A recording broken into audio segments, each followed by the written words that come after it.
Selamat datang di Kursus 2021. Ketika kursus ku ikuti, disitulah IPK ku akan meninggi.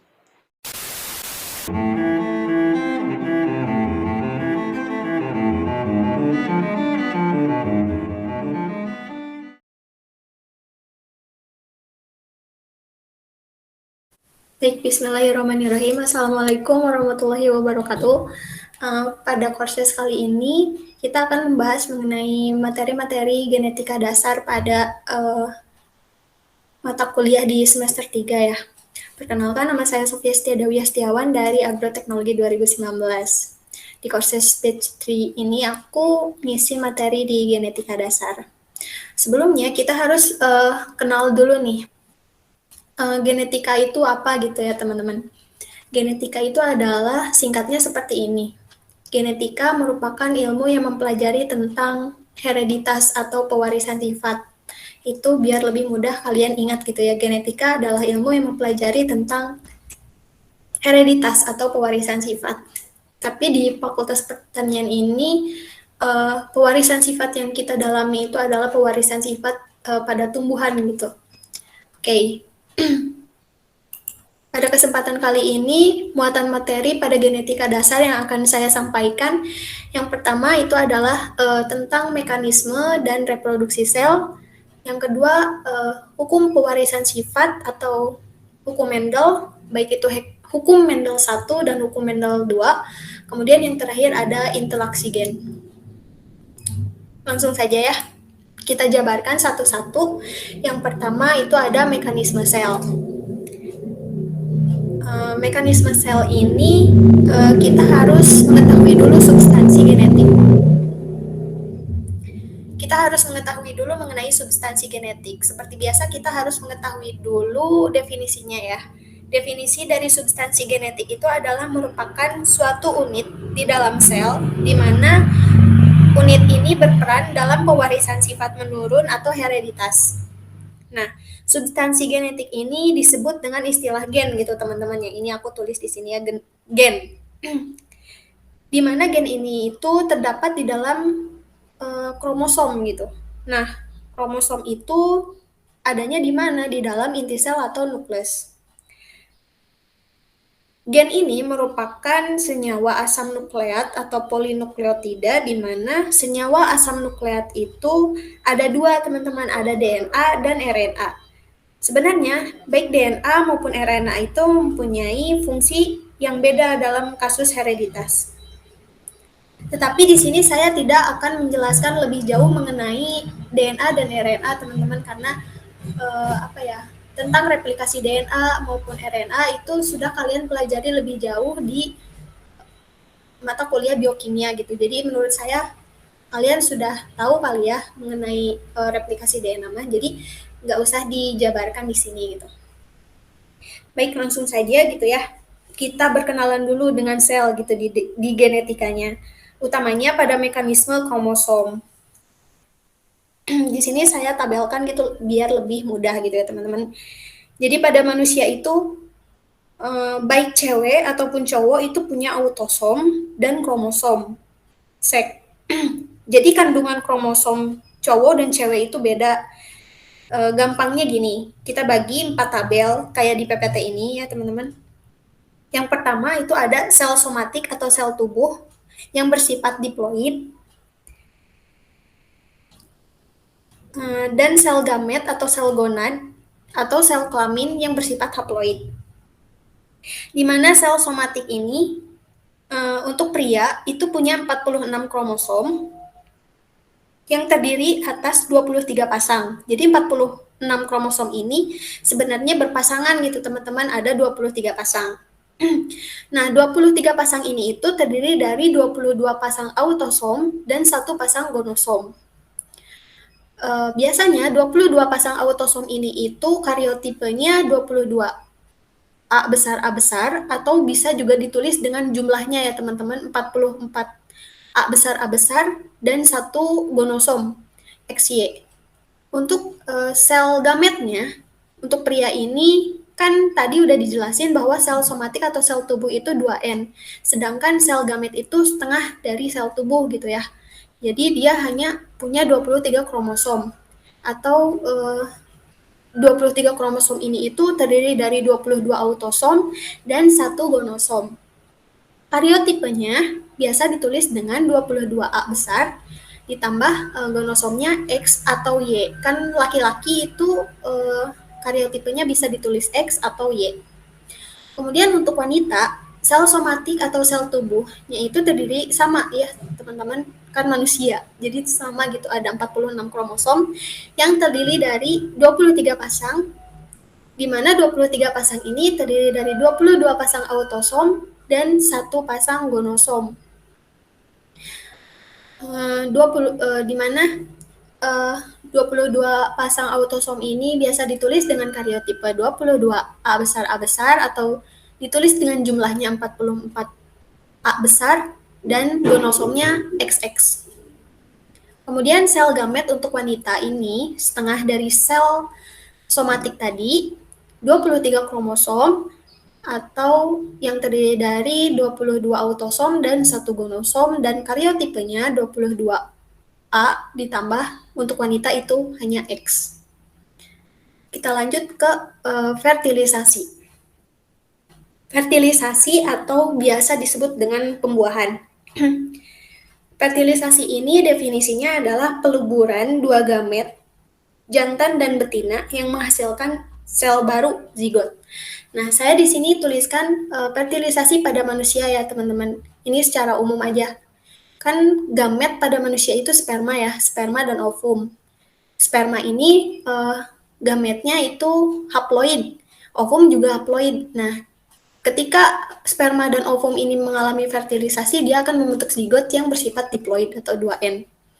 Nah, di sini saya ngasih contoh gitu ya, fertilisasi pada tumbuhan gitu, tumbuhan Angiospermae atau tumbuhan biji tertutup yang dia mengalami pembuahannya itu ganda. Di sini saya tuliskan inti generatif 1 atau yang biasa disebut juga dengan inti sperma 1. Nah, kan kalau pada manusia itu sperma aja. Kalau pada tumbuhan itu biasa disebut dengan inti generatif 1. Inti sperma 1 itu bersifat haploid, dia akan melebur dengan ovum yang sama-sama bersifat haploid untuk membentuk zigot yang bersifat diploid. Kemudian, karena ini pembuahannya ganda gitu ya pada Angiospermae, ada juga yang disebut dengan inti generatif 2 atau inti sperma 2 yang bersifat haploid. Dia akan membuahi KLS atau kantung lembaga sekunder yang bersifat diploid untuk membentuk endospermae atau tempat cadangan makanan yang bersifat triploid atau 3N. Seperti itu. Kemudian pada mekanisme sel juga kita akan berkenalan dengan istilah kromosom. Kromosom itu secara bahasa terdiri dari dua kata, yaitu soma dan kroma. Soma itu tubuh, dan kroma itu warna. Atau bisa kita simpulkan, kromosom itu merupakan suatu tempat yang menyimpan informasi gen, di mana informasi gen ini terdapat pada DNA atau RNA. Kan udah dijelasin ya tadi, gen itu terdapat dalam kromosom, di mana di dalam kromosom itu ada suatu informasi genetik, yaitu DNA dan RNA yang terdapat dalam inti sel atau nukleus. Kita berkenalan dengan kromosom ya teman-teman. Fungsi daripada kromosom ini merupakan tempat penyimpan dan pembawa materi genetik. Kita juga akan berkenalan dengan bentuk daripada kromosom ini yang ini. Ini itu terdiri dari satu buah kromosom ya teman-teman. Yang di dalam ini itu merupakan benang-benang kromosom yang disebut dengan kromonema, di mana di dalam kromonema ini itu ada DNA, RNA, dan protein, baik itu protein histon maupun non-histon. Nah, yang coklat ini itu kromonema gitu, benang-benangnya. Dan secara keseluruhan ini itu benang-benang yang semuanya ini itu di dalam ini itu biasa disebut dengan kromatin. Kemudian yang ini, yang di tengah ini ya teman-teman, kan ini tuh lengan kromosom yang ini tuh. Di antara lengan kromosom ini tuh terdapat lekukan ini itu tuh disebut dengan sentromer. Sentromer itu merupakan tempat di mana benang spindle itu terikat dan dia juga membantu kromosom saat membelah diri, baik secara mitosis maupun meiosis. Setelah kita mengetahui bagian-bagian daripada kromosom ini, kita harus mengetahui ini kromosom berdasarkan letak sentromer yang ini ya teman-teman. Kromosom berdasarkan letak sentromer itu ada 4. Yang pertama itu ada telosentrik. Telosentrik itu di mana sentromernya ada di bagian ujung kromosom. Yang ini sentromernya ada di ujung. Kemudian untuk akrosentrik itu sentromernya dekat dengan ujung. Kalau ini mah benar-benar di ujung, telosentrik mah. Kalau akrosentrik itu dekat dengan ujung tapi nggak di ujung banget gitu. Kemudian untuk submetasentrik atau submedian ya, dia tuh mendekati salah satu sisi ujung. Mendekati. Kayak huruf L gitu. Kemudian untuk metasentrik, sentromernya itu berada di tengah, membagi lengan-lengan kromosom menjadi 2. Seperti itu. Setelah kita berkenalan dengan kromosom, kita masuk ke pembahasan selanjutnya, yaitu reproduksi sel. Reproduksi sel itu didefinisikan sebagai kemampuan sel untuk berkembang biak, di mana sel itu berkembang biak dengan cara membelah diri. Nah, ingat kan saat kita belajar tentang sel di mata kuliah biologi gitu, salah satu tokoh bilang bahwa sel itu adalah unit hereditas, di mana dia bisa berkembang biak dan menurunkan sifat pada turunannya. Nah, sel itu berkembang biak dengan cara apa? Ternyata sel itu berkembang biak dengan cara membelah diri. Jadi, reproduksi sel biasa disebut juga dengan istilah pembelahan sel gitu, teman-teman. Si reproduksi sel ini bisa juga kita sebut dengan pembelahan sel. Nah, pembelahan sel ini itu dibagi menjadi 2, teman-teman. Ada pembelahan sel secara langsung atau biasa disebut dengan amitosis atau pembelahan biner, dan pembelahan sel secara tidak langsung, di mana pembelahan tidak langsung ini dibagi menjadi 2, yaitu ada mitosis dan meiosis. Lalu, apa gitu bedanya pembelahan mitosis dengan pembelahan amitosis dengan pembelahan tidak langsung gitu.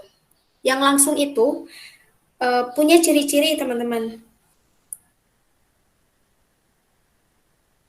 Karena pembelahan langsung ini tuh ya terjadinya langsung gitu ya.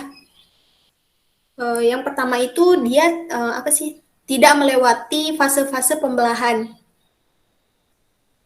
Jadi dari satu sel induk itu dia akan membelah secara langsung menjadi 2 sel anakan. Itu untuk sel yang membelah secara amitosis. Dia juga biasa terjadi pada organisme sel, unisel, di mana unisel kan satu sel ya. Dari satu sel dia akan membelah menjadi anakan baru gitu, langsung aja membelah.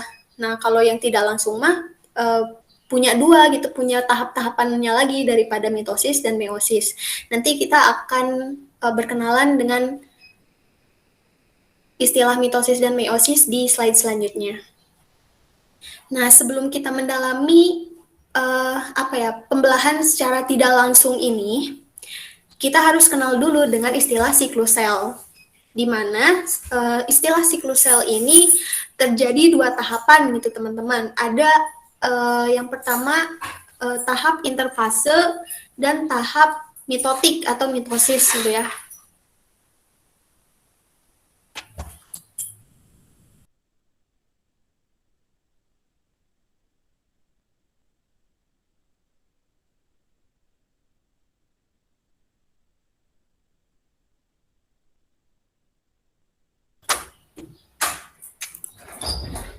Kembali lagi ya teman-teman, siklus sel ini terdiri dari 2 tahapan, yaitu yang pertama interfase dan yang kedua mitotik atau mitosis. Nah, tahap interfase ini itu sebenarnya merupakan fase persiapan gitu sebelum pembelahan inti. Kan pembelahan inti itu tadi ada mitotik dan meiosis gitu. Nah, interfase ini itu merupakan fase persiapan gitu dari pembelahan yang sebenarnya. Nah, sekarang pembelahan intinya itu terjadi di mana gitu. Pembelahan intinya sendiri itu terjadi pada tahap mitosis, bukan pada tahap ini, tapi terjadi pada tahap mitosis. Nah, tahap mitotik ini itu terjadi pada beberapa tahap lagi gitu. Ada profase, metafase, anafase, dan telofase. Nah, biar lebih jelas, kita lihat dulu siklus ini ya teman-teman ke diagram yang ini. Kurang lebih siklus sel itu kayak gini gitu. Jadi untuk yang G1, S, dan G2 itu adalah merupakan tahap interfase. Jadi tahap interfase itu terdiri dari fase G1, S, dan G2. Tahap interfase itu jadi kelihatan banget kan teman-teman, merupakan tahap terlama gitu karena dia melewati G1, S, dan G2.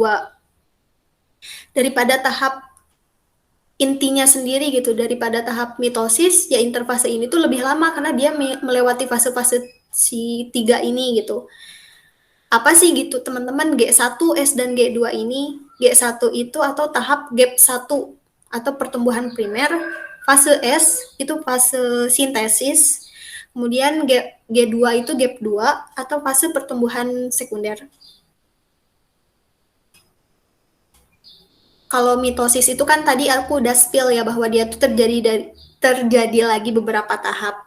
Nah, yang penting buat diingat gitu ya dari tahap interfase dan mitotik atau siklus sel ini bahwa ada beberapa ciri gitu dari interfase. Yang pertama itu waktunya lama ya teman-teman daripada siklus sel lain gitu. Si interfase ini tuh lama gitu. Yang kedua, terjadi peningkatan metabolisme. Di dalam siklus sel interfase ini tuh terjadi peningkatan metabolisme. Ada yang mengatakan bahwa interfase ini merupakan tahap istirahat, padahal itu salah besar ya teman-teman. Tahap interfase ini tuh bukan sama sekali tahap istirahat gitu, itu salah banget karena pada kenyataannya interfase ini itu mengalami peningkatan metabolisme. Kemudian pada tahap interfase ini juga terjadi sintesis protein, terjadi duplikasi organel, peningkatan massa dan volume dari sel gitu ya, terjadi pembentukan ATP gitu yang merupakan suplai energi untuk fase mitosis gitu. Kan setiap sel juga perlu energi gitu. Masa iya nggak ada ATP-nya untuk membantu dia melakukan pembelahan gitu. Jadi pada tahap interfase ini dibentuk juga ATP-nya gitu. Nah, yang terakhir itu terjadi proses replikasi DNA pada fase S ini gitu teman-teman. Yang perlu diingatkan, interfase ini terjadi proses replikasi DNA pada fase S. Selebihnya pada fase G1 sama G2 itu yang tadi aku sebutin, yang terjadi peningkatan metabolisme, terjadi sintesis protein, itu terjadi di gap 1 dan gap 2. Kalau fase S itu terjadi replikasi DNA atau sintesis DNA. Kemudian setelah fase interfase ini selesai, maka kita akan masuk ke proses pembelahan sel yang sebenarnya, yaitu pada fase mitosis. Kita langsung saja berkenalan dengan fase pembelahan tidak langsung gitu ya. Apa sih gitu kan, pembelahan tidak langsung tuh kan tadi dibedakan menjadi dua ya. Ada fase pembelahan mitosis dan fase pembelahan meiosis. Terus apa sih gitu bedanya? Nah, fase pembelahan mitosis ini merupakan pembelahan yang biasanya terjadi pada sel-sel somatik atau sel-sel embrional. Sedangkan meiosis itu terjadi pada sel-sel gonad, sel-sel gamet atau sel-sel kelamin. Kemudian tujuan daripada pembelahan mitosis ini yaitu untuk pertumbuhan dan regenerasi. Sedangkan pada meiosis itu tujuannya untuk membentuk gamet. Nah, mitosis ini biasanya dari pembelahan satu sel induk yang bersifat diploid itu akan membentuk dua sel anakan dengan sifat yang identik dengan induknya yang punya kromosom sama gitu, diploid. Sedangkan pada meiosis, ketika satu sel induk ini membelah, dia akan membentuk 4 sel anakan dengan sifat kromosom setengah dari induknya. Tadi kan induknya 2N, dia akan setengah dari induknya yaitu N atau haploid. Kemudian pada fase pembelahan mitosis ini udah aku spill ya tadi bahwa dia tuh identik dengan induk karena jumlah kromosomnya juga sama. Sedangkan pada fase meiosis ini dia tidak identik dengan induk karena dari sel induk yang diploid dia menjadi sel anakan dengan jumlah kromosom yang haploid. Kemudian pada fase pembelahan mitosis juga tidak terjadi proses crossing over. Sedangkan pada fase pembelahan meiosis itu terjadi crossing over. Bisa kita lihat dari diploid dia menjadi haploid. Sehingga itu merupakan ciri daripada terjadinya proses crossing over. Contoh daripada pembelahan mitosis ini yaitu ini pembelahan sel-sel kulit atau pembelahan kalau pada tumbuhan itu ini apa namanya pembelahan sel-sel meristem. Kan sel-sel meristem itu sifatnya terus membelah ya. Itu contoh dari pembelahan mitosis. Sedangkan contoh daripada sel-sel pembelahan meiosis itu adalah ini pembelahan sel-sel testis untuk membentuk sperma dan pembelahan sel-sel ovarium untuk membentuk ovum. Kita jabarkan fase-fase pembelahan mitosis. Kan tadi baru perbedaan ya antara mitosis dan meiosis. Ternyata mitosis ini itu terdiri dari beberapa tahap, teman-teman. Yang pertama itu ada tahapan profase. Nah, ciri-ciri dari pembelahan mitosis untuk profase ini yaitu si kromatin atau benang-benang yang kelihatan di bawah mikroskop itu dia bakal mengalami penebalan untuk membentuk kromosom. Tuh, kromatin akan mengalami penebalan untuk kromosom. Nah, terus setelah dia membentuk kromosom, dia itu akan mengalami duplikasi si kromosomnya itu untuk membentuk dua kromatin. Terus ciri lain, kita bisa lihat di gambar yang ini ya teman-teman. Nih, membran inti dan anak inti, ini membran ya teman-teman. Ini membran dan ini anak inti ini. Itu perlahan-lahan dia tuh mulai hilang gitu, dicirikan dengan garis putus-putus yang ini. Pada tahap profase ini yang perlu kalian ingat, selain daripada kromatin yang mengalami penebalan membentuk kromosom dan akan membentuk dua kromatid, di profase ini juga inti sel atau anak inti ini dan membran sel ini itu mulai hilang. Nah, kedua sentriol yang ini ya teman-teman, ini sentriol, itu mulai bergerak ke arah kutubnya masing-masing. Nah, di sini juga di gambar ini itu terlihat ada 4 kromosom yang berwarna ungu, merah, biru, dan oranye ini. Itu kan kromosom ya. Dimana si kromosom-kromosom ini tuh letaknya masih tidak beraturan. Nah, setelah profase ini terjadi, kita langsung ke tahap selanjutnya yaitu metafase. Nah, tadi kan di profase itu kromatidnya itu gak beraturan ya, atau kromosom itu masih tidak beraturan tuh, acak-acakan kayak gini. Nah, di metafase ini kromatid itu berjajar. Dia tuh sejajar ini. Yang warna oranye, ungu, merah, birunya itu dia ada dalam posisi sejajar. Secara beraturan gitu, di dalam sebuah bidang. Dia itu berjajarnya itu di dalam sebuah bidang yang disebut dengan bidang ekuator.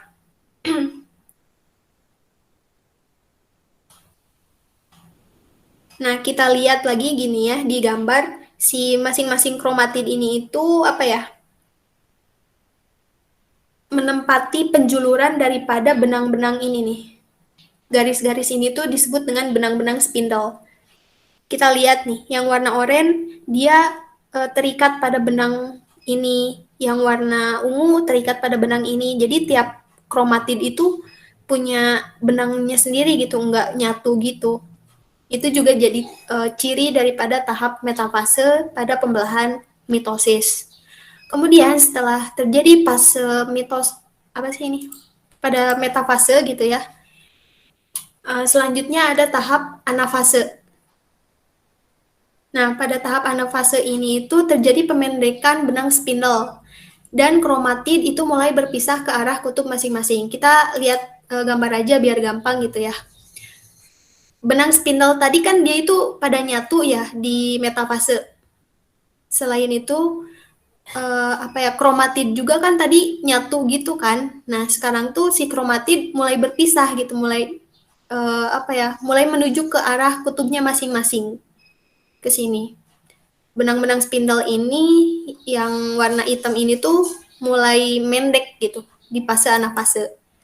Kemudian pada pembelahan telofase ini yang keempat gitu ya, setelah terjadi anafase, ciri-cirinya yang pertama adalah kromosom sudah ada di kutubnya masing-masing. Kan tadi di anafase si kromosomnya itu mulai berpisah ke kutubnya masing-masing. Nah, kalau di telofase ini kromosomnya itu udah ada di kutubnya masing-masing, udah sampai gitu. Kemudian ciri yang kedua yaitu membran inti dan anak inti mulai muncul kembali. Kalau kalian ingat di fase pembelahan profase tadi, saya bilang bahwa anak inti dan membrannya itu kan mulai hilang. Nah, di fase telofase ini si membran inti dan anak intinya itu udah mulai muncul kembali gitu. Nah, ciri yang ketiga pada tahapan pembelahan sel telofase ini terjadi pembagian sitoplasma atau sitokinesis, yang mana kalau di gambar itu adanya di tengah ini. Pembagian sitoplasma, kan tadinya satu, yaitu akan membelah menjadi dua. Nah, ini tuh namanya pembelahan sitoplasma atau sitokinesis. Dan terjadi penipisan kromosom. Tadi kan kromosomnya tuh pada tahap profase dia menebal kan, akan membentuk dua kromosom atau kromatid. Nah, di tahapan telofase ini tuh kromosomnya itu mulai menipis lagi. Dan ini membran intinya juga udah mulai kelihatan ngebentuk banget ya, kalau tadi kan udah hilang. Terus si kromosomnya juga udah tipis, yang ini yang warna-warninya. Terus udah kita lihat bahwa dia itu udah terdiri dari dua sel gitu. Sel ini dan sel ini. Sehingga tahapan pembelahan mitosis pun telah selesai gitu. Kemudian untuk tadi kan baru selesai mitosis dan sekarang kita masuk ke fase pembelahan meiosis. Sebelum ke tahapannya gitu ya, kan tadi mitosis juga kan terdiri dari beberapa tahap. Nah, meiosis juga punya beberapa tahap, tapi ada hal yang perlu kita ingat gitu di sini, yang ini. Beberapa hal yang penting kalian tahu di pembelahan meiosis itu yang pertama, pembelahan meiosis ini terjadi reduksi atau pengurangan jumlah kromosom dari diploid menjadi haploid. Nah, kapan terjadinya reduksi ini itu? Terjadinya setelah pembelahan meiosis 1. Nah, teman-teman, ternyata meiosis ini itu terjadi dua tahap gitu. Tadi kan pembelahan tidak langsung itu ada dua tahap, ada pembelahan mitosis dan meiosis. Ternyata meiosis ini tuh ada tahapannya lagi gitu. Ada tahap meiosis 1 dan ada tahap meiosis 2. Nah, harus diingat juga bahwa mitosis ada 4 tahap, profase, metafase, anafase, telofase. Meiosis juga punya, tapi dia punya dua tahapan penting, meiosis 1 dan meiosis 2. Kemudian yang kedua, hal yang perlu kalian ingat adalah antara meiosis 1 dan meiosis 2 itu tidak ada interfase. Kalau mitosis kan tadi punya interfase ya sebelum ada pembelahan yang sebenarnya, dia itu mengalami pembelahan interfase. Nah, kalau di pembelahan meiosis itu antara meiosis 1 dan meiosis 2 itu nggak ada interfase, tapi interfasenya itu terjadi setelah telofase meiosis 2. Seperti itu. Tanpa berlama-lama, kita coba jabarkan tahapan daripada meiosis ya. Yang pertama itu ada meiosis 1. Nah, meiosis 1 ini terdiri dari tahapan yang sama kayak tahapan di mitosis. Yang pertama itu ada profase meiosis 1 dulu. Di mana profase meiosis 1 ini itu terdiri dari 5 tahapan, teman-teman. Ternyata dari satu tahapan itu masih ada tahapan-tahapan lainnya gitu ya, sangat kompleks sekali gitu. Yang pertama, ada pada profase 1 itu yang pertama tahapannya itu mengalami leptoten, zigoten, pakiten, diploten, dan diakinesis. Nah, pada leptoten ini itu dicirikan dengan adanya penebalan kromatin. Ini saya tulis seperti ini biar memudahkan gitu ya. Kromatin menebal menjadi kromosom. Yang kedua, zigoten cirinya adalah terbentuknya kromosom homolog. Kromosom homolog itu apa? Yaitu kromosom yang bentuk dan ukurannya sama, homolog. Bentuk dan ukurannya sama. Yang berpasangan untuk membentuk bivalen atau sinapsis. Nah, bivalen itu merupakan kromosom yang homolog dan berpasangan gitu, yang tadi ya, yang udah aku sebutin. Kemudian, pada tahapan yang ketiga itu pakiten dicirikan dengan terjadinya duplikasi kromosom yang akan membentuk menjadi dua kromatid yang membentuk yang biasa disebut dengan tetrad gitu. Dua kromatid ini biasa disebut dengan tetrad. Kemudian pada tahapan profase meiosis 1 yang keempat itu terjadinya fase diploten, di mana pada fase diploten ini itu terjadi crossing over atau pindah silang antar dua kromatid yang bersebelahan. Crossing over ini itu dicirikan dengan adanya materi genetik anak yang beda dengan materi genetik induk. Kemudian tahapan terakhir dari profase meiosis 1 itu terjadinya pembelahan diakinesis. Cirinya, membran inti dan anak inti itu hilang. Kemudian, berpindah atau bergeraknya sentriol ke arah kutub. Untuk lebih jelasnya, kita lihat gambar yang ini ya, teman-teman. Nah, yang ini. Tadi kan ada leptoten. Kromatin itu akan menebal menjadi kromosom. Nah, kromosom yang ini nih. Dia itu kan tipis tadinya. Dia itu akan membentuk kromosom. Ini, kromosom ini tuh akan menebal gitu. Ini merupakan gambar daripada fase leptoten. Kemudian untuk fase zigoten, kromosom homolog berpasangan membentuk bivalen atau sinapsis. Yang mana? Yang ini. Ini kan satu kromosom. Ini juga satu kromosom. Itu membentuk kromosom yang sama gitu. Kromosom yang homolog yang ini. Ini satu, dia tuh nyatu jadi membentuk bivalen kromosom yang sama yang ini ya. Yang liatin aja penunjuk ini ya laptop aku. Kemudian untuk pakiten, duplikasi kromosom menjadi dua kromatid atau tetrad. Tadi kan kromosom itu berpasangan, ini satu, ini kromosom yang berpasangan. Terus pakiten itu berduplikasi, kromosomnya nyatu.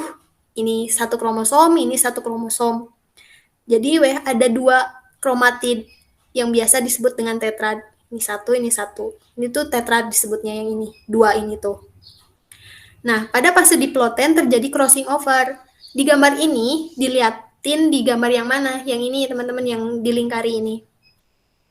Itu ciri dari diploten yang adanya crossing over. Ini ke sini, ini ke sini. Kemudian, tahapan yang kelima, kalau digambar yang diakinesis ini, itu yang mana? Yang ini, teman-teman. Membran yang hilang ini tuh namanya diakinesis. Ini kan dia mulai menghilang. Kemudian sentriol ke arah kutub. Nah, ini yang ini. Yang warna kuning ini itu sentriol. Mulai maju ke arah kutub. Barangkali itu dari penjelasan tahapan-tahapan profase meiosis 1. Nah, setelah mengalami profase, tahapan selanjutnya yaitu metafase. Metafase meiosis 1 enggak seribet profase meiosis 1 yang punya 5 tahapan, dicirikan dengan kromosom yang terikat pada benang spindle dan sejajar pada bidang ekuator. Metafase, dia tuh sejajar. pada bidang ekuator. Di mana kromosomnya itu, kromosom yang warna ungu, biru, orange, dan merah ini itu terikat pada benang-benang spindle ini. Kemudian setelah metafase meiosis 1 terjadi, fase selanjutnya adalah fase anafase meiosis 1. Cirinya yaitu benang-benang spindle ini itu mulai memendek. Tadi kan masih panjang gitu ya, masih di sini, di tengah-tengah sini. Nah, anafase meiosis 1 ini benang-benang spindle-nya itu mulai memendek gitu loh. Dan si kromosomnya juga mulai berpisah gitu ke arah kutubnya masing-masing ke sini. Kan kalau tadi yang ini metafase ini tuh masih nyatu kayak gini. Kalau yang ini tuh udah mulai berpisah gitu ke arah kutub-kutubnya masing-masing. Benang spindle memendek. Kemudian setelah masuk ke fase anafase, sel itu akan membelah dengan tahapan telofase meiosis 1.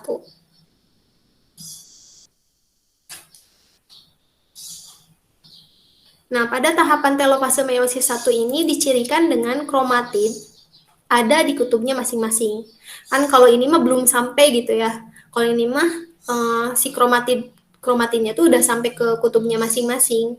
Terus membran inti yang tadinya hilang, tadi kan di profasenya tuh sama-sama hilang gitu ya.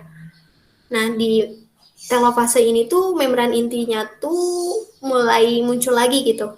Anak intinya juga mulai muncul ya ini. Kan di sini mah nggak ada ya teman-teman. Ini mah udah mulai muncul lagi.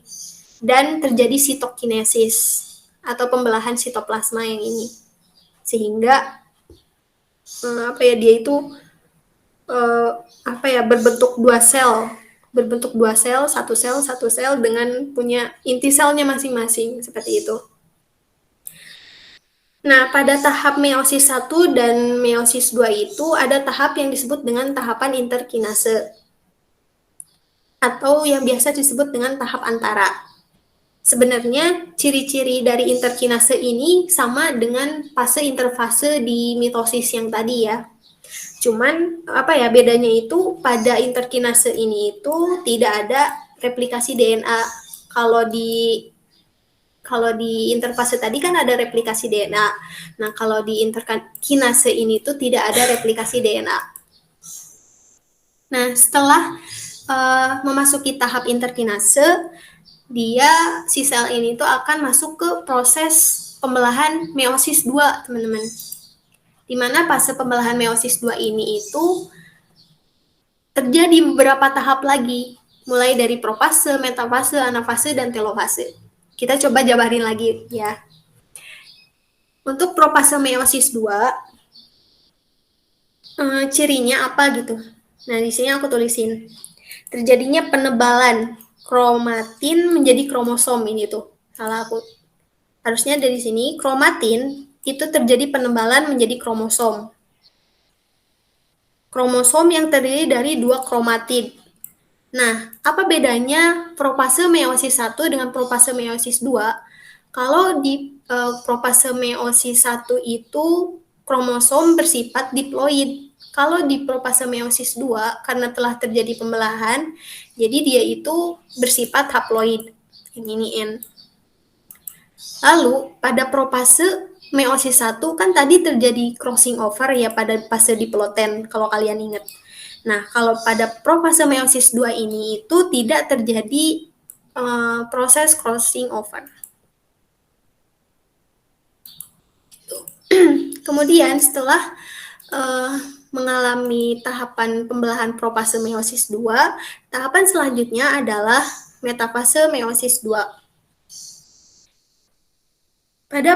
Pada metafase meiosis 2 ini itu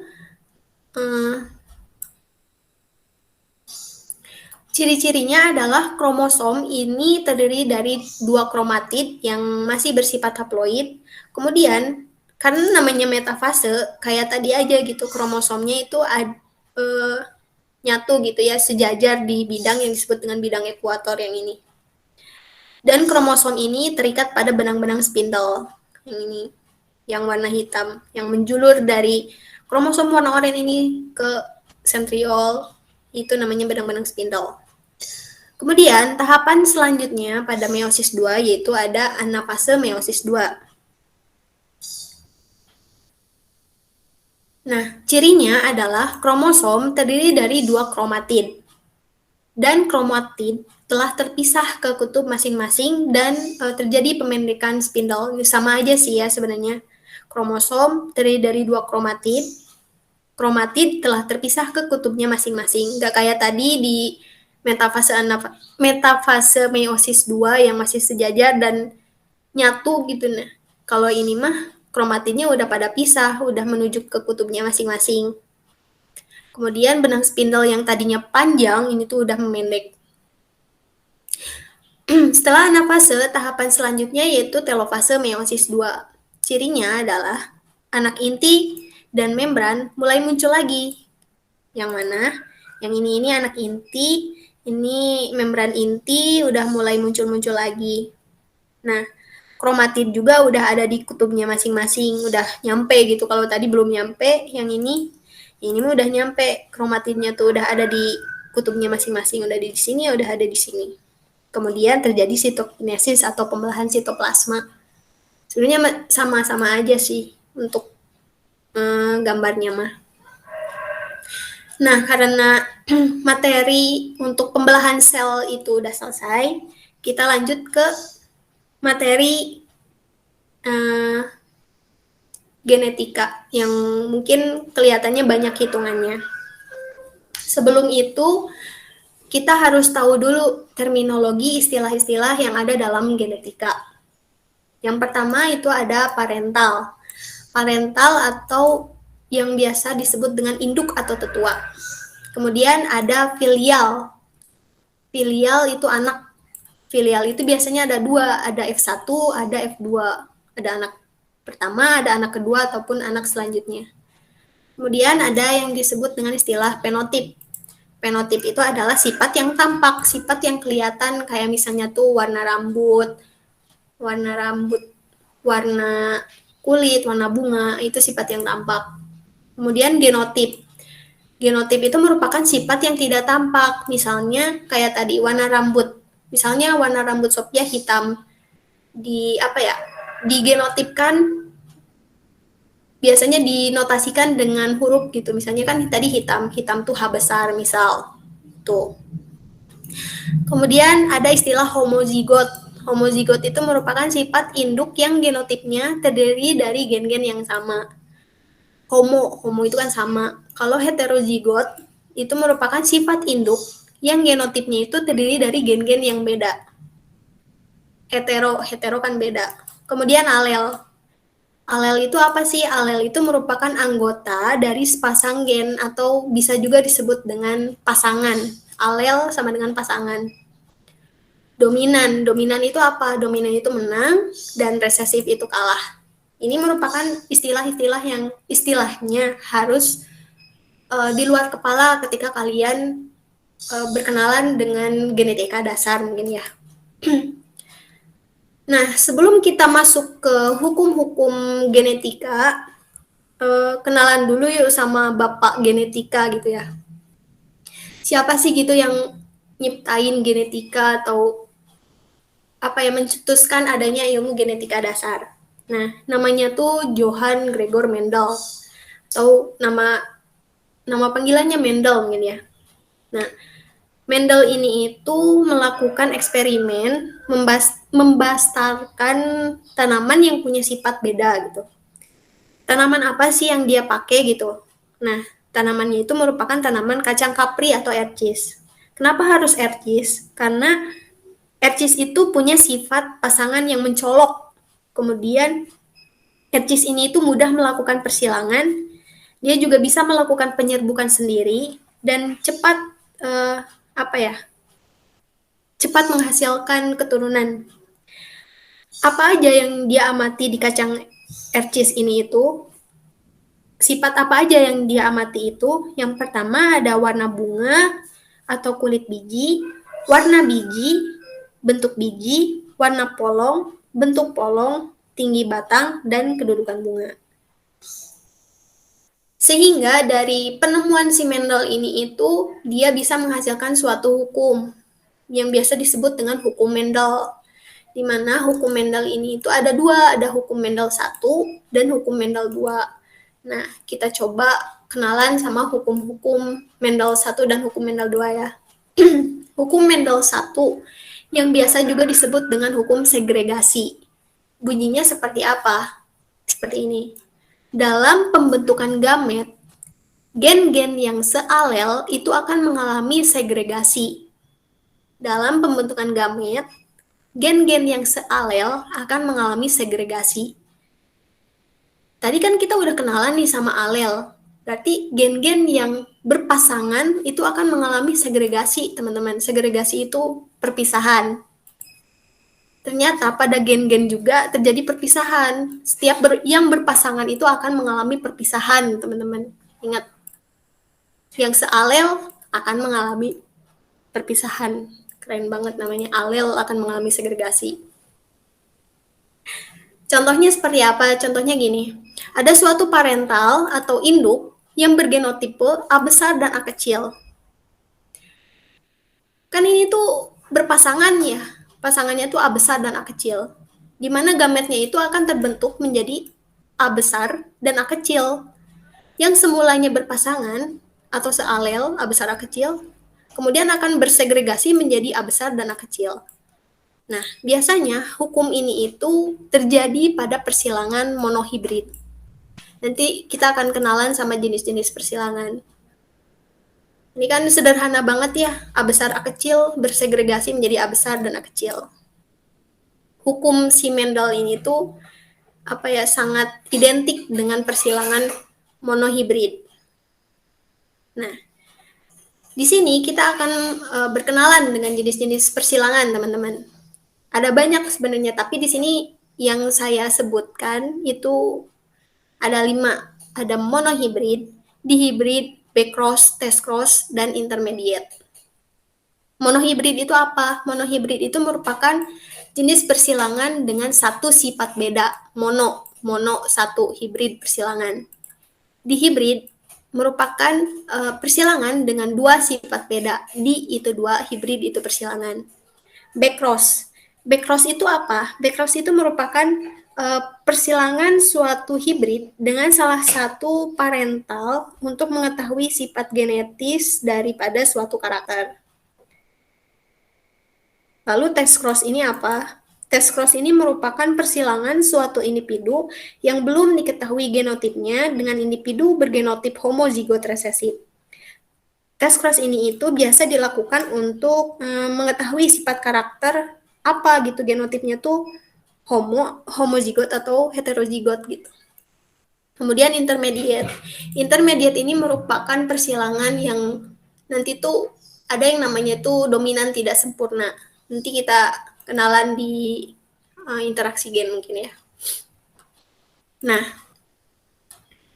pada persilangan monohibrid yang tadi di hukum Mendel 1 itu terjadi persilangan yang sifatnya tuh dominan sempurna dan ada yang dominannya itu tidak sempurna gitu. Kira-kira tahu nggak perbedaannya? Nah, kita coba ya mengetahui gitu perbedaan antara yang dominan sempurna dengan yang dominan tidak sempurna.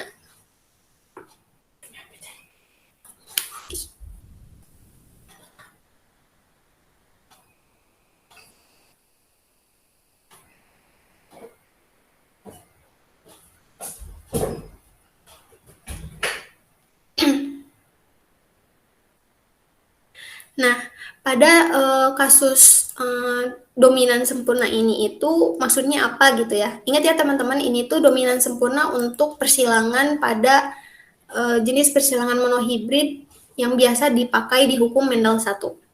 Kalau dominan sempurna itu bisa terjadi gitu ya, kalau sifat gennya itu satunya itu lebih kuat dibandingkan dengan sifat gen yang lainnya gitu. Akibatnya sifat gen yang lebih kuat itu bisa menutupi sifat gen yang lemah atau sifat gen yang resesif. Yang dominan itu bisa menutupi sifat yang kalah gitu. Tadi kan kita udah kenalan dengan dominan dan resesif gitu. Jadi yang dominan sempurna ini itu sifat yang menang akan menutupi sifat yang kalah. Nah, di hukum Mendel itu kan ada dua, hukum segregasi 1 dan hukum segregasi 2. Misalnya, kita contohkan nih untuk dominan sempurna. Biasa juga disebut dengan hukum segregasi 1. Misalnya ada P itu kan tadi parental. Misalnya bergenotip P besar disilangkan dengan P kecil P kecil. Apa yang misalnya P besar ini hitam, P kecil ini itu putih. Sehingga terbentuk gamet. Gamet itu yang tadi yang dari induk dia akan berpisah dari pasangannya. Pasangannya kan P besar. Dia akan berpisah membentuk gamet. Gamet itu sendirian gitu, P besar. Kenapa ditulisnya P besar? Karena induknya P besar gitu. Jadi gametnya juga P besar gitu. Dan mengalami perpisahan gitu dari si alel ini. Kemudian yang P kecil gametnya P kecil gitu. Kenapa? Karena ya alelnya juga atau induknya juga P kecil.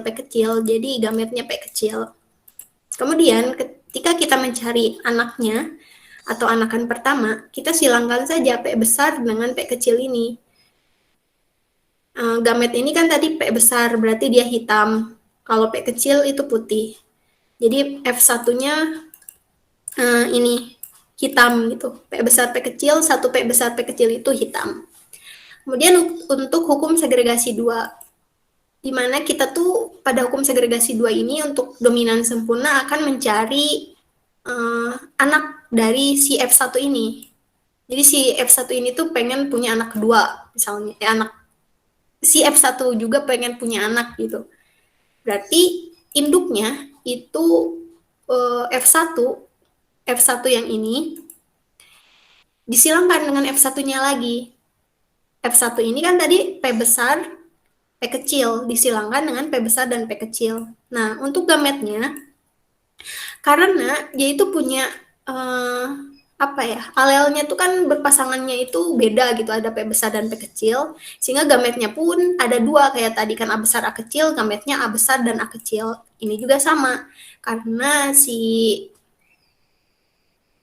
parentalnya ini genotipnya P besar P kecil, jadi gametnya juga P besar dan P kecil. Ada dua kan, si P besar dan P kecil disilangkan dengan P besar dan P kecil, sehingga gametnya juga ada dua gitu, yang ini dan ini. Nah, untuk menyilangkan F2-nya itu, kan untuk F2 ini dilihat dari F1 disilangkan dengan F1.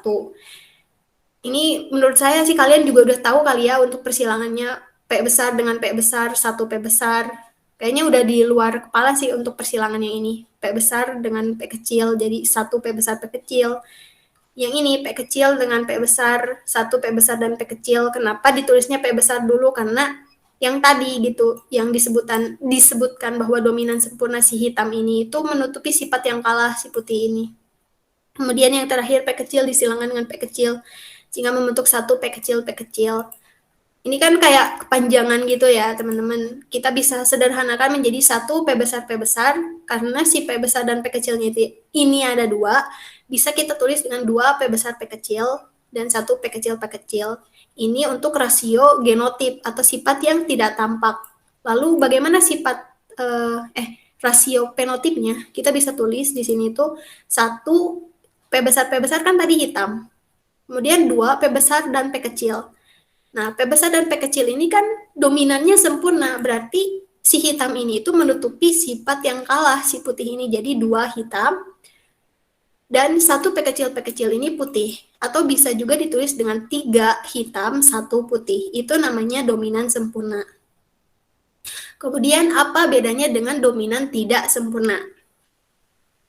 Nah, kasus dominan tidak sempurna ini itu bisa juga disebut dengan jenis persilangan yang intermediate ya teman-teman. Karena pada persilangan dominansi tidak penuh ini itu bisa terjadi kalau misalnya sifat dari kedua gen ini itu sama-sama kuat gitu loh teman-teman. Kalau tadi kan putihnya tuh kalah daripada hitam. Kalau ini mah baik putih maupun hitam itu kuat gitu teman-teman, sama-sama kuat. Misalnya, ini aku contohin.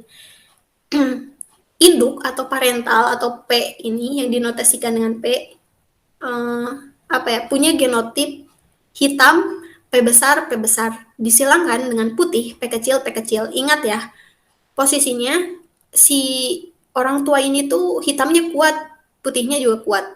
Kemudian membentuk gamet dari si hitam ini P besar, si putih ini P kecil. Ini mah biasa ya, persilangannya kalian juga bisa, F1-nya P besar P kecil.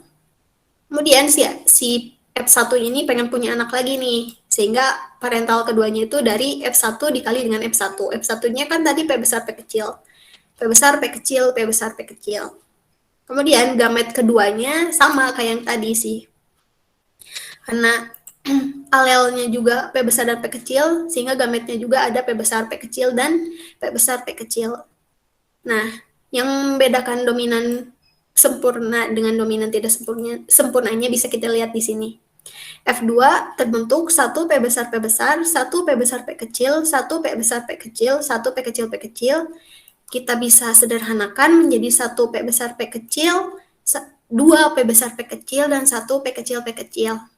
Nah, yang membedakannya, kalau tadi si P besar dan P kecil ini itu si P besarnya itu bisa menutupi si P kecil kan. Nah, kalau dia mah nggak bisa, dia itu menghasilkan sifat baru gitu. Sifat anakan baru, bukan putih, bukan hitam. Misalnya yang satu P besar ini hitam kan, menang kan dua-duanya.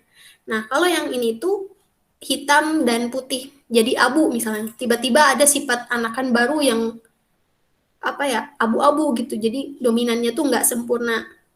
Dan yang P kecil ini tuh putih. Seperti itu teman-teman. Semoga bisa membedakan mana yang dominan sempurna dan mana yang dominan tidak sempurna. Itu mungkin yang tadi untuk konsep dari hukum Mendel 1. Kemudian kita masuk ke hukum Mendel 2. Hukum Mendel 2 ini biasa disebut dengan hukum pengelompokan bebas atau independent assortment. Bunyinya dari hukum Mendel 2 ini itu adalah dalam pembentukan gamet, gen-gen itu akan mengelompok secara acak. Gen-gen akan mengelompok secara acak. Jadi nggak kayak tadi gitu, A besar dan A kecil. Itu nggak mengelompok gitu. Jadi si gametnya itu akan ngacak aja gitu. Pengen pasangannya kemana aja itu acak aja gitu. Nah, kita contoh ya. Misalnya ada suatu parental atau indukan dengan genotip A besar, A kecil, B besar, B kecil. Terbentuk gamet A besar, B besar, A besar, B kecil, A kecil, B besar, A kecil, B kecil. Nah, kenapa gitu, Sof? Kenapa enggak A besar dan kenapa enggak A besar dan A kecil gitu kan kayak tadi ya di hukum Mendel 1. Nah, itu bedanya antara hukum Mendel 1 dan hukum Mendel 2. Si Mendel 2 ini tuh gametnya itu sifatnya haploid gitu, teman-teman. Nah, ini aku notasiin haploid gitu ya. Dimana si A besar ini tuh akan mengelompok secara acak atau berpasangan secara acak dengan gamet lainnya gitu, sehingga gamet yang terbentuk adalah A besar dan B besar, dan A besar dengan B kecil, A kecil dengan B besar, dan A kecil dengan B kecil. Biasanya persilangan seperti ini itu terjadi pada persilangan dua sifat beda atau dihibrid. Kan kalau tadi hukum Mendel 1 itu identik dengan persilangan monohibrid. Nah, kalau di hukum Mendel 2 ini itu identik dengan persilangan dua sifat beda atau dihibrid. Nah, contohnya kita contohin lagi gitu ya untuk genotipnya. Misal ada suatu parental atau induk dengan sifat yang tidak tampaknya tuh seperti ini. A besar, A kecil, B besar, B besar, dan C besar, C kecil. Nah, kemudian gametnya seperti apa? Gametnya bisa membentuk ini, A besar, B besar, C besar, A besar, B kecil, C besar, A kecil, B kecil, C kecil, A kecil, B besar, C kecil. Nah, dari dari sini itu bisa kita bisa kita simpulkan untuk mencari jumlah gamet juga gitu teman-teman. Gimana sih caranya mencari jumlah gamet? Nah, gamet ini nih bisa kita hitung sebenarnya. Misalnya dari soal itu gini, suatu parental dengan genotip ini ya teman-teman. Ada berapa gitu jumlah genotipnya, jumlah gametnya. Nah, si jumlah gamet ini tuh bisa kita cari dengan rumus ini, 2 pangkat N, di mana N itu jumlah genotip heterozigot. Heterozigot itu kan tadi gen-gen yang beda gitu ya. Ini kan A besar, ini A kecil. Itu heterozigot kan, nggak sama kan, nggak sama A besar A besar. Berarti genotipnya yang heterozigot baru ada satu. Kemudian yang B besar dan B besar ini tuh kan sama gitu. Berarti dia homozigot bukan heterozigot. Jadi kita lewat.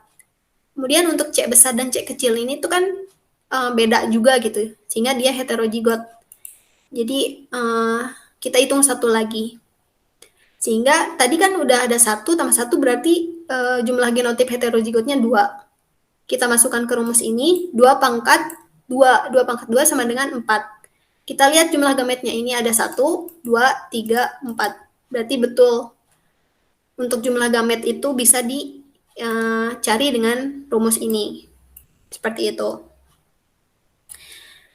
Nah, kita lanjut ke kasus hukum Mendel 2 dengan dominansi penuh atau dominansi sempurna. Kita contoh, langsung aja ke contoh gitu ya. Misalnya ada tua pertama atau induk pertama gitu. Yang penotipnya tuh homozigot panjang hijau. Homozigot berarti sama, homozigot panjang hijau. Kemudian disilangkan dengan homozigot pendek bergaris. Dia juga sama gitu. Tapi dia pendek terus bergaris. Lalu bagaimana genotipnya atau sifat tidak tampaknya? Kita bisa notasikan dengan huruf seperti ini. Homozigot panjang hijau. Karena ini itu dua sifat beda atau dihibrid, hukum Mendel 2, jadi panjang hijaunya itu nggak bisa kita tulis ini doang, tapi harus genotipnya tuh harus ada 2 gitu. Misalnya panjang hijau, panjang, ini hijaunya gini gitu. Terus yang homozigot pendek bergaris misalnya ini gitu genotipnya. Nah, pada gametnya ini kan homozigot. Berarti gametnya yang P kecil ini tuh berarti P dan H besar ini tuh berarti H. P dengan H.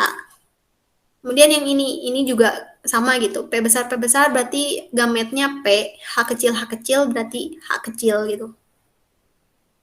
Kita silangkan untuk mendapatkan anakan pertama. Anakan pertamanya P kecil dengan P besar. Disilangkan berarti P besar dan P kecil. Kenapa? Karena P besar ini selalu menang daripada P kecil. Kemudian H besar dengan H kecil. Disilangkan menjadi H besar dan H kecil. Ini anakan pertamanya ya teman-teman. Untuk membuktikan dominasi sempurna, si F1 ini itu pengen punya anak. Sehingga F1 itu akan mengalami persilangan lagi gitu. Kita cari gamet dari F1 ini. Seperti tadi ya teman-teman, P dengan H disilangkan, P besar dengan H kecil, P kecil dengan H besar, P kecil dengan H kecil. Sehingga diperoleh gametnya ini gitu. Coba kita hitung. Yang heterozigotnya tadi ada berapa nih? Ini ada 1, ini ada 2 ya. Berarti ini kan P besar P kecil heterozigot. H besar H kecil heterozigot juga, berarti N-nya ada 2. Coba masukin ke rumus 2 pangkat N. 2 pangkat 2 sama dengan 4. Gametnya ada 4, betul. 1, 2, 3, 4. Udah betul.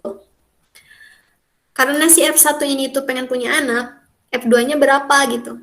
Kita coba silangkan. Ini tuh B per BJ itu betina jantan gitu ya. Ini betina, ini gamet betina, ini gamet jantan.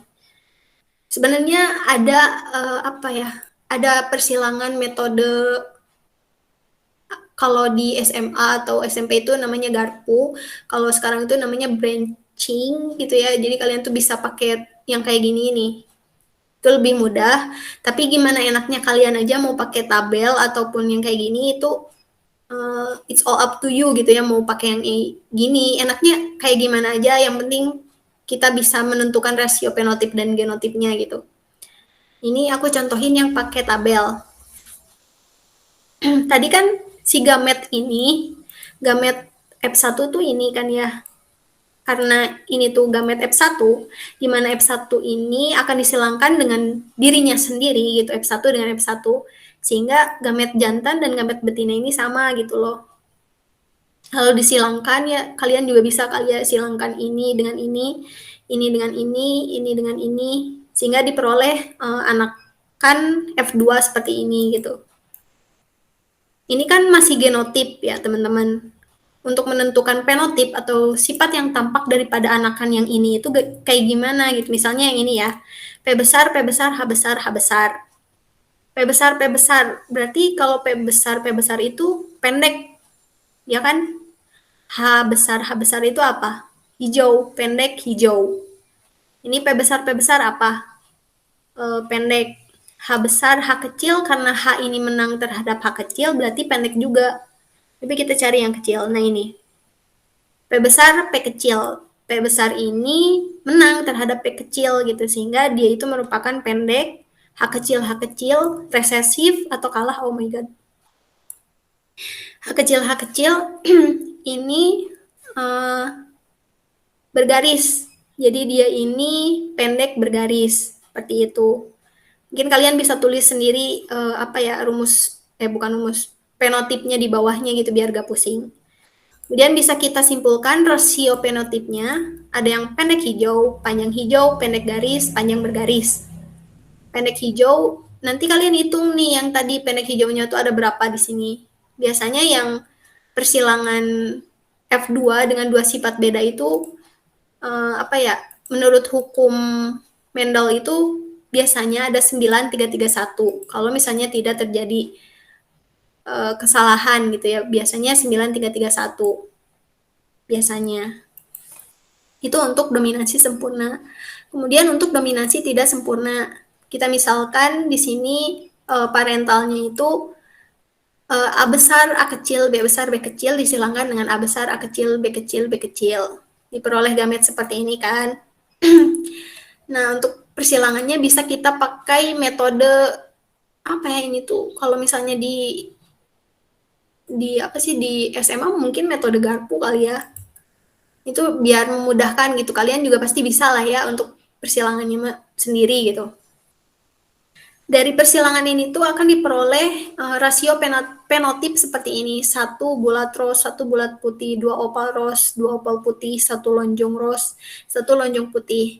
Seperti yang dominan tidak sempurna di hukum Mendel 1 tadi, dia itu akan menghasilkan anak dengan sifat baru gitu.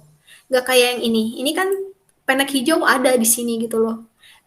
Panjang hijau ada di sini. Nah, kalau ini mah benar-benar di luar dugaan gitu, tiba-tiba dari bulat ros mungkin ya, bulat putih sama lonjong, ros sama lonjong putih, dia tuh jadi ada yang opal.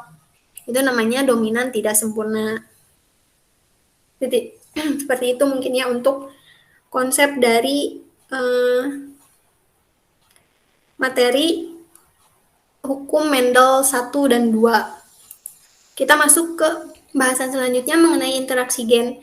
Nah, interaksi gen itu merupakan suatu kasus di mana gen ini itu saling berpengaruh antara gen yang satu dengan gen yang lain, sehingga gen itu bisa mempengaruhi fenotip suatu individu. Fenotip itu sifat tampak. Jadi interaksi gen itu, ingat ya, gen yang satu dengan gen yang lain yang bisa mempengaruhi fenotip suatu individu. Jadi interaksi ini itu bisa mempengaruhi sifat tampak pada suatu individu. Nah, interaksi gen ini itu dibagi menjadi 2. Ada interaksi alelik atau intraalel, dan interalel. Bedanya antara intraalelik dan intraalelik, yang intraalel itu terjadi pada lokus yang sama.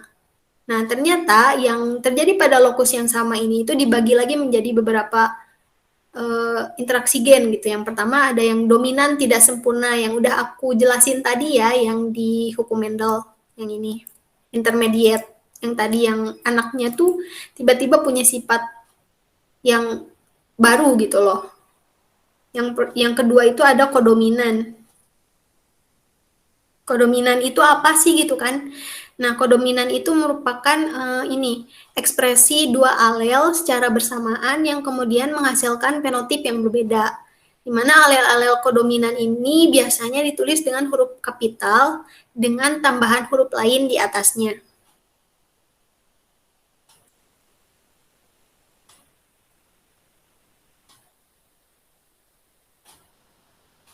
Nah, contoh dari apa ya, kasus kodominan ini itu sistem ABO. Sistem ABO ini itu maksudnya golongan darah. Mungkin kalian udah kenal ya untuk persilangan persilangan golongan darah itu di kelas 9 SMP dan 12 SMA yang misalnya yang golongan darah A itu genotipnya IA I0. Yang kayak gitu itu pasti kalian udah tahu ya. Kemudian yang kedua itu ada heterosis.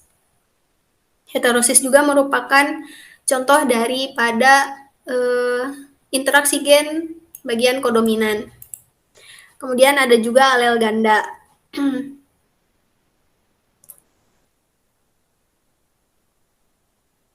Nah, alel ganda itu merupakan fenomena adanya 3 atau lebih alel dari suatu gen yang namanya juga ganda gitu ya. Gak mungkin dia alelnya tuh ada satu gitu. Biasanya satu gen itu tersusun dari 2 alel alternatif gitu. Alel ganda ini kenapa gitu bisa terjadi? Karena biasanya adanya mutasi gitu.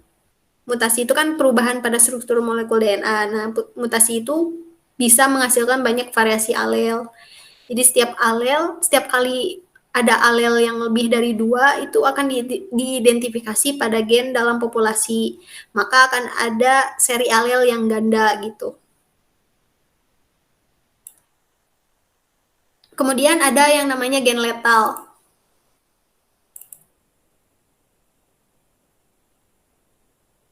Gen gen letal ini apa sih gitu ya? Merupakan alel yang dapat menyebabkan kematian bagi individu yang memilikinya. Letal mati gitu. Kematian terjadi pada individu tersebut karena tugas gen yang aslinya itu adalah untuk menumbuhkan karakter atau bagian tubuh yang sangat penting. Nah, adanya alel gen letal itu akan membuat pertumbuhan karakter atau bagian tubuh vital itu terganggu dan menyebabkan individu itu mati. Kematian karena alel letal itu dapat terjadi pada stadium embrio awal atau pada beberapa waktu telah dilahirkan. Nah, contoh dari fenomena homozigot letal itu atau alel letal itu biasanya pada penentuan warna bulu tikus. Mutasi yang menyebabkan munculnya warna bulu kuning pada tikus. Pada tikus itu apa ya, salah satu contoh dari gen letal yang sedang bekerja gitu.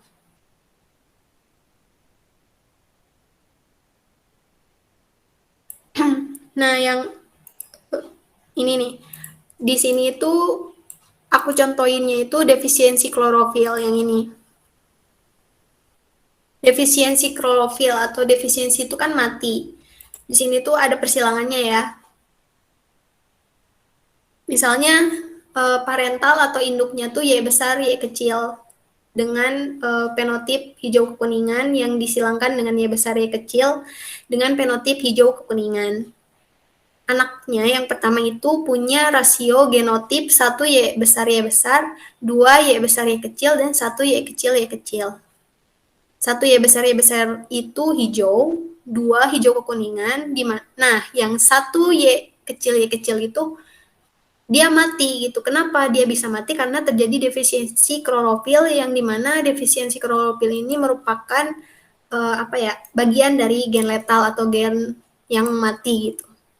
Nah, yang ini itu contoh dari alel ganda, teman-teman. Alel ganda tuh seperti ini, misalnya ini gini.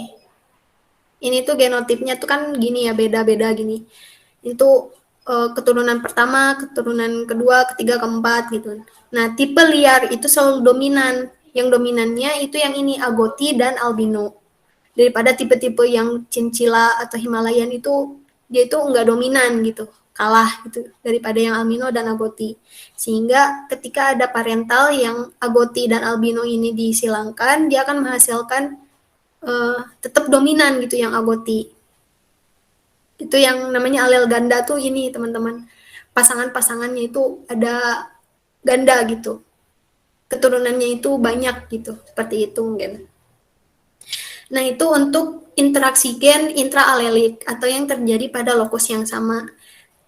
Nah, untuk interaksi gen yang terjadi pada lokus yang berbeda ini itu kan banyak banget ya teman-teman. Mungkin untuk persilangannya bisa kalian pelajari sendiri karena persilangan itu tuh merupakan apa ya, kalau nggak bisa dipelajari sendiri itu mungkin bakal susah gitu, jadi harus belajar sendiri. Di sini saya cuman nyebutin gitu pada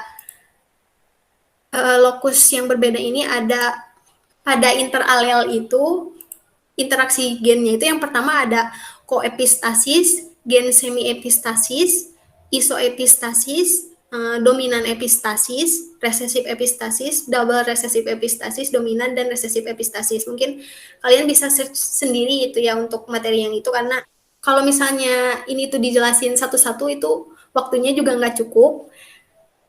Terus juga biasanya di soalnya juga cuman ditanyain ini tuh merupakan interaksi gen yang mana gitu. Jadi bisa kalian pelajari sendiri.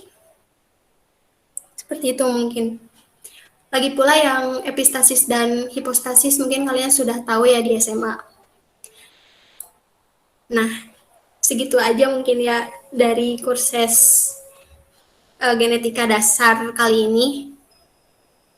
Segitu aja untuk kursus genetika dasar pada kursus batch 3 ini. Ada satu quotes yang saya ambil gitu dari Ibnu Al-Haytham yang dia itu menyampaikan bahwa barang siapa yang mempelajari sains, jika ia ingin menemukan kebenaran, maka ia harus mengubah dirinya menjadi seorang kritikus atas apapun yang ia baca. Mungkin tadi teman-teman udah membaca PPT saya, dan kalian juga sudah mempelajari ilmu sains gitu ya, genetika. Mudah-mudahan apa ya, kalian itu selalu kritis gitu ya, apapun yang kalian baca, terus kalian juga gak pernah cukup dengan PPT ini doang. Seperti yang sudah saya sampaikan tadi, ada materi yang harus kalian pelajari sendiri, harus kalian belajar sendiri. Jadi apa ya, kalian tidak harus cukup dengan kursus ini, tapi kalian harus belajar sendiri dan banyak-banyakin latihan soal. Seperti itu mungkin. Untuk itu kursus genetika dasar saya cukupkan. Terima kasih, semoga ilmunya bermanfaat dan semangat untuk UTS-nya. Semoga mendapatkan hasil yang terbaik. Kalau misalnya butuh bertanya di lain waktu, itu boleh banget ya teman-teman, bisa tanya di luar jam kursus ini gitu. Untuk itu saya pamit undur diri. Wassalamualaikum warahmatullahi wabarakatuh.